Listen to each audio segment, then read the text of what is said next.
ಅವರು ಕೊಡಗಿನಲ್ಲಿ ದೊಡ್ಡ ಪ್ರಮಾಣದಲ್ಲಿ ಕೆಲಸ ಮಾಡದೇ ಇರೋದು ಕೂಡ ನಮಗೆ ಅನುಕೂಲ ಕಾಂಗ್ರೆಸ್ ಪಕ್ಷಕ್ಕೆ ಅಂತ ನಾನು ಅಂದ್ಕೊಳ್ತಿದ್ದೀನಿ. ಚುನಾವಣಾ ಹಿನ್ನೆಲೆಯಲ್ಲಿ ಈ ಸಲ ಅವ್ರಿಗೆ ಅವರ ಯಶಸ್ಸು ಲಭಿಸೋದಿಲ್ಲ ಅಂತ ನಮ್ಮ ಅಭಿಪ್ರಾಯ.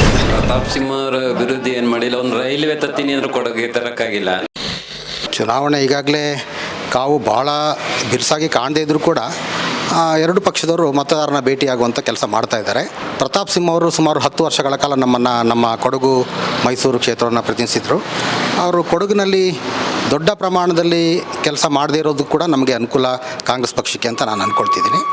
ಜೊತೆಗೆ ಇವತ್ತು ಕಾಂಗ್ರೆಸ್ ಸರ್ಕಾರದ ಯೋಜನೆಗಳು, ಪಂಚ ಯೋಜನೆಗಳೇನಿದೆ, ಶಕ್ತಿ ಯೋಜನೆ ಇರ್ಬೋದು, ಅನ್ನಭಾಗ್ಯ ಯೋಜನೆ ಇರ್ಬೋದು, ಅದು ಇವತ್ತು ಭಾಳಷ್ಟು ಮತದಾರನ ಪ್ರಭಾವ ಬೀರಿದೆ ಅಂತ ಹೇಳಿದ್ರೆ ತಪ್ಪಾಗಲಿಕ್ಕಿಲ್ಲ.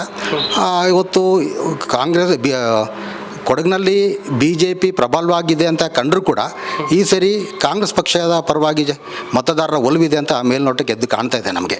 ಯಾಕೆಂತಂದರೆ ಇವತ್ತು ರಾಜ್ಯ ಸರ್ಕಾರದ ಆಡಳಿತ ಮತ್ತು ಇವತ್ತು 2 MLA ಕೂಡ ನಮಗೆ ಮಂತರ್ಗೌಡ ಮತ್ತು ಪೊನ್ನಣ್ಣವರು ಭಾಳಷ್ಟು ಸುಮಾರು 1 ವರ್ಷದ ಅವಧಿಯಲ್ಲಿ ಭಾಳಷ್ಟು ಕೆಲಸ ಮಾಡಿದ್ದಾರೆ. ಅದು ಕೂಡ ಮತದಾರರ ಮೇಲೆ ಪ್ರಭಾವ ಬೀರಲಿಕ್ಕೆ ಸಾಕಷ್ಟು ಅವಕಾಶಗಳಿದೆ. ಅದರಿಂದ ಈ ಸರಿ ಕಾಂಗ್ರೆಸ್ ಪಕ್ಷದ ಪರವಾಗಿ ಮತದಾರರ ಒಲವಿದೆ ಅಂತ ಮೇಲ್ನೋಟಕ್ಕೆ ಎದ್ದು ಕಾಣ್ತಾ ಇದೆ. ಲಕ್ಷ್ಮಣವ್ರು ಈ ಸಲ ಲಕ್ಷ್ಮಣವರು ಯದುವೀರವರು ಕೂಡ ಇಬ್ಬರು ಜಿದ್ದೆ. ಯದುವೀರವ್ರು ಏನು ಕತೆ ಅಂತ ರಾಜರು ಅನ್ನೋ ಒಂದು ಕನ್ಸರ್ನಿಂದ ಇಲ್ಲಿ ಲೀಡ್ ಬರ್ಬೋದಾ, ಅಥವಾ ಇಲ್ಲ ರಾಜರು ಆದರೂ ಪರವಾಗಿಲ್ಲ ಜನರು ಸೆನ್ಸಿಬಲ್ ಆಗಿ ಯೋಚನೆ ಮಾಡ್ತಾರೆ, ಇಲ್ಲಿ ಬಂದು ಕೆಲಸ ಮಾಡೋರು ಅನ್ನೋದನ್ನ ನೋಡ್ತಿದ್ದಾರೆ ಇಲ್ಲಿ ಜನ? ಇಲ್ಲ, ಖಂಡಿತವಾಗಿ ಇದು ಭಾಳಷ್ಟು ಪ್ರಭಾವ ಬೀರೋಂಗೆ ಕಾಣ್ತಾ ಇದೆ.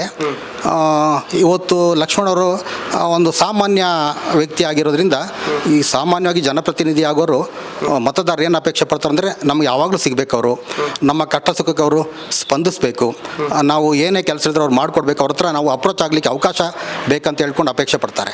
ಆದರೆ ಇವತ್ತು ಅವರು ಯದುವೀರವರು BJP ಅಭ್ಯರ್ಥಿ ಆಗಿರೋರು ಮಹಾರಾಜರು ಅಂತ ಹೇಳ್ಕೊಂಡು ದೊಡ್ಡ ಮಟ್ಟದಲ್ಲಿ ಪ್ರಚಾರ ಕೊಡೋದೆ, ಮತ್ತು ಅವರು ಮಹಾರಾಜರು ಕೂಡ ಹೌದು. ಅವರ ಚುನಾವಣೆಯಲ್ಲಿ ಗೆದ್ದ ನಂತರ ಅವರು ನಮ್ಮ ಜೊತೆಗೆ ಸೇರ್ತಾರೋ ಮತ್ತು ಅವರು ನಮ್ಮ ಜೊತೆ ನಮಗೆ ಕೆಲಸ ಕಾರ್ಯದಲ್ಲಿ ನಮ್ಮ ಕಷ್ಟಕ್ಕೆ ಭಾಗಿಯಾಗ್ತಾರೆ ಅಂತ ಕೂಡ ದೊಡ್ಡ ಮಟ್ಟದಲ್ಲಿ ಸಂಶಯ ಇದೆ. ಆ ಸಂಶಯನ ಜನರ ಮಧ್ಯದಲ್ಲಿ ಮಾತಾಡ್ತಿರೋದು ಕೂಡ ನಾನು ಕೂಡ ಕೇಳಿದ್ದೀನಿ. ಅದು ದೊಡ್ಡ ಮಟ್ಟದಲ್ಲಿ ಪ್ರಭಾವ ಬೀರಿ ಇವತ್ತು ಕಾಂಗ್ರೆಸ್ ಪಕ್ಷಕ್ಕೆ ಗೆಲುವಿಗೆ ಅವಕಾಶ ಆಗ್ತಂತ ನಾನು ಅಂದ್ಕೊಂಡಿದ್ದೀನಿ. ಮೈಸೂರು ಕೊಡಗು ಕ್ಷೇತ್ರದಲ್ಲಿ, ಮಡಿಕೇರಿ ವಿಧಾನಸಭಾ ಕ್ಷೇತ್ರದಲ್ಲಿ ಅತಿ ಹೆಚ್ಚು ಮತಗಳನ್ನ ಈ ಸಾರಿ ಕಾಂಗ್ರೆಸ್ ಅಭ್ಯರ್ಥಿಗೆ ಜನ ಕೊಡಲಿಕ್ಕೆ ಕಾತರರಾಗಿದ್ದಾರೆ. ಕಾರಣ ಏನಪ್ಪ ಅಂತ ಅಂದರೆ, ಇಲ್ಲಿಯ ಸ್ಥಳೀಯ ಶಾಸಕರ ಕಾರ್ಯವೈಖರಿಯನ್ನು ಮೆಚ್ಚಿ BJP JDSನ ಹಲವಾರು ಕಾರ್ಯಕರ್ತರು ಇಡೀ ಕ್ಷೇತ್ರಾದ್ಯಂತ ಶಾಸಕರ ಜೊತೆ ಕೈ ಜೋಡಿಸ್ತಾ ಇದ್ದಾರೆ. ಆ ಒಂದು ನಿಟ್ಟಿನಲ್ಲಿ ಮತ್ತು ಸ್ಥಳೀಯ ಸಿದ್ದರಾಮಯ್ಯನವರ ಸರ್ಕಾರ ಮತ್ತು DK ಶಿವಕುಮಾರ್ ಸರ್ಕಾರದ ಗ್ಯಾರಂಟಿ ಯೋಜನೆಗಳು ಅತ್ಯಂತ ಕಟ್ಟಕಡೆ ವ್ಯಕ್ತಿಗೆ ತಲುಪ್ತಾ ಇರೋ ನಿಟ್ಟಿನಲ್ಲಿ ಅತಿ ಹೆಚ್ಚು ಉತ್ಸಾಹಕರಾಗಿ ಈ ಸಾರಿ ಕಾಂಗ್ರೆಸ್ಗೆ ಅತಿ ಹೆಚ್ಚಿನ ಮತಗಳು ಲಭಿಸ್ತವೆ ಅಂತಾರೆ. ಈಗ ಹಾಗಾದರೆ ಯದುವೀರವ್ರಿಗೆ ಈ ಸಲ ಟಿಕೆಟ್ ಕೊಟ್ಟಿದ್ದಾರೆ, ರಾಜರು ಅನ್ನೋ ಕನ್ಸರ್ನ್ ಏನಾರು ಇದೆಯಾ ಕೊಡಗು ಜನಗಳಿಗೆ, ಅಥವಾ ಇಲ್ಲ ನಮಗೆ ಸಾಮಾನ್ಯ ಅಭ್ಯರ್ಥಿ ಇದ್ರೆ ಸಾಕು ಅಂತ ಏನಾರು ಮನಸ್ಸಿದೆ? ಅಲ್ಲ, ಮೈಸೂರು ಕೊಡಗು ಕ್ಷೇತ್ರದಲ್ಲಿ ರಾಜಮನೆತನಕ್ಕೆ ಅದೇ ಆದ ವಿಶೇಷವಾದ ಗೌರವವನ್ನು ಸ್ಥಳೀಯ ಜನರು ಕನ್ಸಿಡರ್ ಮಾಡ್ತಾರೆ. ಆದರೆ ಚುನಾವಣಾ ಹಿನ್ನೆಲೆಯಲ್ಲಿ ಈ ಸಲ ಅವ್ರಿಗೆ ಅವರ ಯಶಸ್ಸು ಲಭಿಸೋದಿಲ್ಲ ಅಂತ ನಮ್ಮ ಅಭಿಪ್ರಾಯ ಇದೆ. ಯಾಕೆ ಈಗ ಲಕ್ಷ್ಮಣವ್ರು ಬೇಕು ಅಂತೀರಿ ಅಂತ?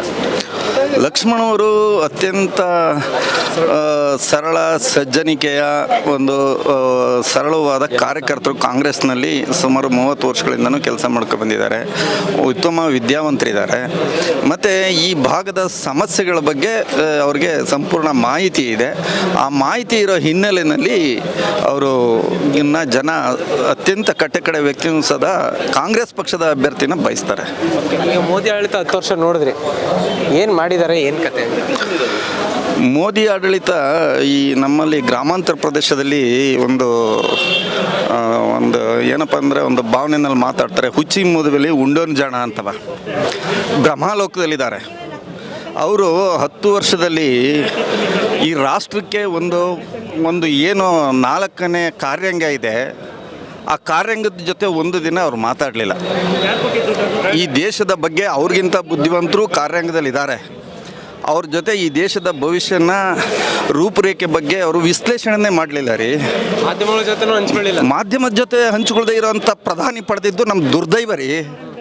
ಆ ನಿಟ್ಟಿನಲ್ಲಿ ಅವರ ಅವಶ್ಯಕತೆ ಇಲ್ಲ ಅಂತ ಅನಿಸುತ್ತೆ.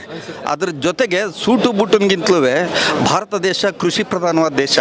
ಈ ಕೃಷಿ ಪ್ರಧಾನವಾದ ದೇಶದಲ್ಲಿ ರೈತರ ಸಮಸ್ಯೆಗಳನ್ನ ಮತ್ತು ಉದ್ಯಮಿಗಳನ್ನ ಮತ್ತು ಯಾವ ಹಂತದಲ್ಲಿ ಈ ದೇಶನ ಪ್ರಗತಿಯತ್ತ ನಾವು ತಗೊಂಡೋಗ್ಬೇಕು ಅಂತ ಯೋಚನೆ ಮಾಡೋ ಶಕ್ತಿ ಇರುವಂಥವರೇ ಬೇಕು.